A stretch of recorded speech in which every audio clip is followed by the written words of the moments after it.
failli. Sa femme lui a donné des conseils qui n'étaient pas du tout bien. Mais cet homme a eu la grâce de recevoir quelques personnes. Et nous allons lire rapidement, bien-aimés.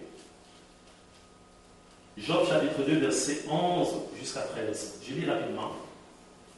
Job chapitre 2, verset 11 à 13. 3 amis de Job, Eliphaz et Théman, Bildad de Shoash et Tchophar de Naaman, apprirent tout le malheur qui lui était arrivé. Ils se concertèrent et partirent de chez eux pour aller le plaindre et le consoler. Et ayant de loin porté leur regard sur lui, ils ne le reconnurent pas. Ils élevèrent la voix et pleurèrent. Ils déchirèrent leurs manteaux et ils se jetèrent de la poussière en leur au-dessus de leur tête. Et ils s'étaient assis à terre auprès de lui 7 jours et 7 nuits, sans lui dire une parole, car ils voyaient combien sa douleur était grande. Cet homme a eu encore la grâce de recevoir 3 amis. Parce que c'était difficile. Ils ont appris. Mais qu'est-ce qui se passe? Ah, Job, mais voilà, il a tout perdu, c'est bien.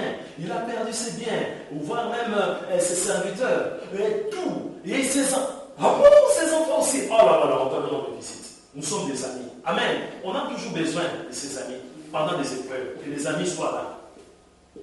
Pour nous consoler, pour nous parler, tout ça. Ici, nous voyons, c'est là qu'il faut voir, bien aimé, déjà, la gravité du problème. La désolation.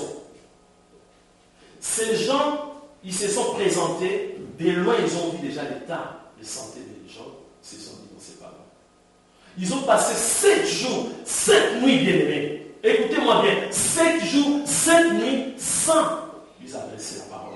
Ils ne pouvaient pas, parce qu'ils regardaient, c'était non. Job était là assis. Mais un moribond, bien aimé. C'était un moribond qui était là devant eux. Un moribond, bien aimé. Ils ne pouvaient pas lui adresser la parole. C'était terrible, terrible. Ils étaient là à réfléchir. Ils étaient là, bien aimés, à essayer d'examiner, de faire geste de Job. Quand Job toussait, ils étaient là à regarder. Peut-être il va tousser le sang. Et quand Job titubait, ils étaient là à regarder. Ah, qu'est-ce qui va se passer? Peut-être Job va parler, on ne sait jamais. Peut-être Job va confesser le péché, on ne sait jamais. On va rester pour voir. Et la Bible est claire et nette, bien aimée. La Bible nous dit, et il était assis à terre auprès de lui 7 jours et 7 nuits, sans lui dire une parole, car il voyait combien sa douleur était grande. La douleur était grande. Job n'avait plus envie de manger, il n'avait pas besoin de la nourriture. Il n'avait plus besoin des biens de ce monde, il n'avait plus besoin des plaisirs de ce monde. La douleur était tellement grande. Ils ont pris leur temps. C'était des amis. Amen. Ce n'était pas des passants, bien aimés. Ce n'était pas un bon samaritain qui passait par là. Ah, quelqu'un est ici. Non, des amis. Amen. Je précise des amis. Sa première amie déjà, Madame Job a échoué. Amen. Voilà encore, il y a 3 amis qui se sont présentés. Ils ont dit, on ne doit pas être pressé. Nous allons prendre notre temps, consulter Dieu, chercher de trouver la faille. On va chercher, parce qu'ils étaient 3. Et à un moment donné, il devait parler ces gens-là. Amen. Je vous laisse les soins d'aller méditer, parce qu'on ne va pas lire tous les versets.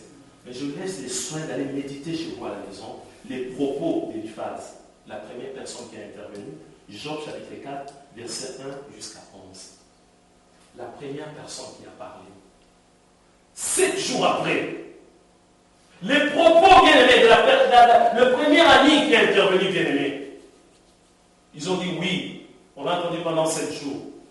Maintenant nous allons parler. Mais je vais lire peut-être 2 versets rapidement, pour ne pas être long. La première personne qui a parlé, c'était Eliphaz. Job chapitre 4, verset 1 jusqu'à 11. Je vais lire les 2-3 premiers versets. Eliphaz de Théman prit la parole et dit, si nous osons ouvrir la bouche, en seras-tu peiné? Mais qui pourrait garder le silence? Voici, tu as souvent enseigné les autres. Tu as fortifié les mains languissantes. Tes paroles ont relevé ceux qui chancelaient. Tu as fermé les genoux qui pliaient. Et maintenant qu'il s'agit de toi, tu faiblis maintenant que tu es atteint, tu te troubles. Je m'arrête seulement là. Déjà les propos, Job était là, il avait besoin des paroles encourageantes, des paroles qui pouvaient l'encourager. Il était là. Oh! Tout de suite, quelqu'un a parlé. Quelqu'un a commencé à parler. Mais bien aimé, quand cet homme a parlé, il y avait aussi des choses qui étaient bien. Amen. Oui. Vous allez prendre votre temps de méditer cette histoire de Job. Vous allez comprendre. Ils n'ont pas dit seulement le mal de Job. Des fois aussi, ils disaient des choses que nous, des fois, quand nous prions, nous disons ce genre de choses. Mais ils ont commencé déjà à condamner. Ils ont dit des choses, bien-aimés. Non, ils n'étaient pas là, bien-aimés, pour encourager Job. Non, bien-aimés. Ils étaient là pour dire tout simplement que tu es fautif. Tu es fautif, Job. Tu es fautif. Amen. Déjà, Eliphaz et la deuxième personne, le propos des Bildad. Job chapitre 8, versets 1 à 7. Je vais lire 2-3 versets.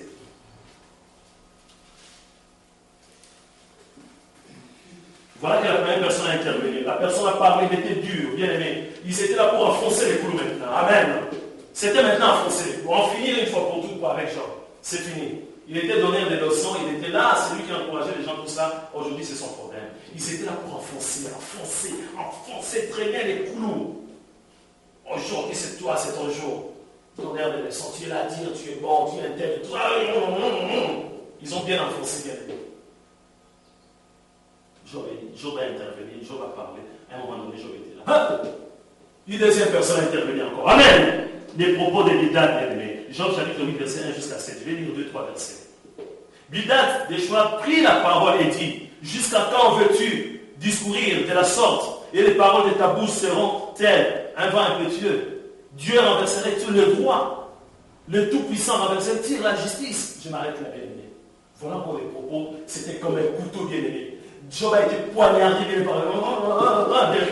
Il était là, bien aimé. Lui qui voulait, bien aimé, des paroles qui pouvaient, bien aimé, les consoler. C'était encore des attaques. C'est toi. C'était toujours ça, bien aimé. La troisième personne a parlé encore. Tchophar, bien aimé, a parlé. Job chapitre 11, verset 1 jusqu'à 20. Je ne vais pas lire tous les versets. Tchophar de Naama a pris la parole et dit: cette multitude de paroles ne trouvera-t-elle point de réponse? Et suffira-t-il d'être un discoureur pour avoir raison? Tels vains propos feront-ils taire les gens?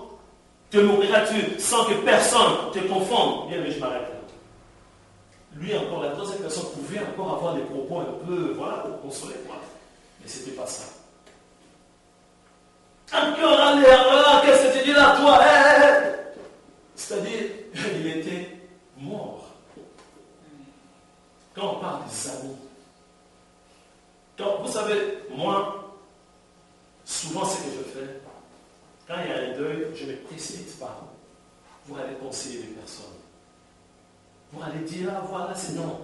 Je prends mon temps, bien aimé, parce que des fois, la personne ne peut même pas être consolée. Vous savez, juste une anecdote, un témoignage, ça fait plus de 5 ans, je pense bien. Une sœur qui venait prier chez nous aussi à l'église avait perdu son mari, ici même à Orléans. C'était très dur pour cette sœur-là. J'ai dit à chérie, on va aller pour consoler la sœur. On était partis bien. Vous savez, nous, dans la vie, il faut apprendre toujours. Amen, il faut apprendre. Nous sommes allés rendre visite à la sœur.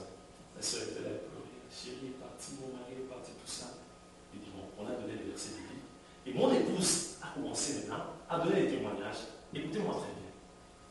Parce que quand cette sœur avait perdu son mari, nous, on devait apporter quelque chose. Amen.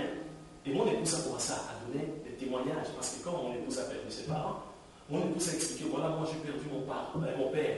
Mon père est décédé. Ma mère aussi est décédée. Voilà comment moi je souffre aussi quelque part. Cette sœur a répliqué. Écoutez-moi très bien. Cette sœur a dit, c'est différent entre un père et un mari. Vous comprenez? C'est-à-dire, le témoignage de mon épouse ne pouvait rien faire. Vous comprenez? Malgré que mon épouse a expliqué que mon épouse a perdu son père, a perdu sa mère, c'était grave. Mais cette sœur a dit, ce n'est pas comparable, ma sœur. C'est ma moitié qui est partie. Vous comprenez? C'est ma moitié qui est partie. Ton père peut décéder, ta mère, mais c'est ma moitié. Je vais me retrouver maintenant dans la chambre seule. dans mon lit, seul maintenant. C'est là où on a compris, bien-aimé. Amen. Que bien-aimé, avant même d'exhorter, avant même de porter un jugement, avant même de dire quelque chose, amen, tu dois être préparé. Cette soeur nous a fait comprendre que même le décès de ton père ne me touche pas, le décès de ta mère ne me touche pas, même si tu es resté orpheline, ça ne me fait rien du tout. Amen. Elle avait besoin tout simplement qu'on puisse lui parler d'une sœur qui avait perdu son mari. Amen. L'expérience d'une sœur qui a perdu son mari, vous comprenez? C'est ça. C'est-à-dire, nous, on pouvait seulement aller, amen, lui rendre visite avec une sœur qui avait perdu son mari, vous comprenez? Et de laisser cette sœur de parler.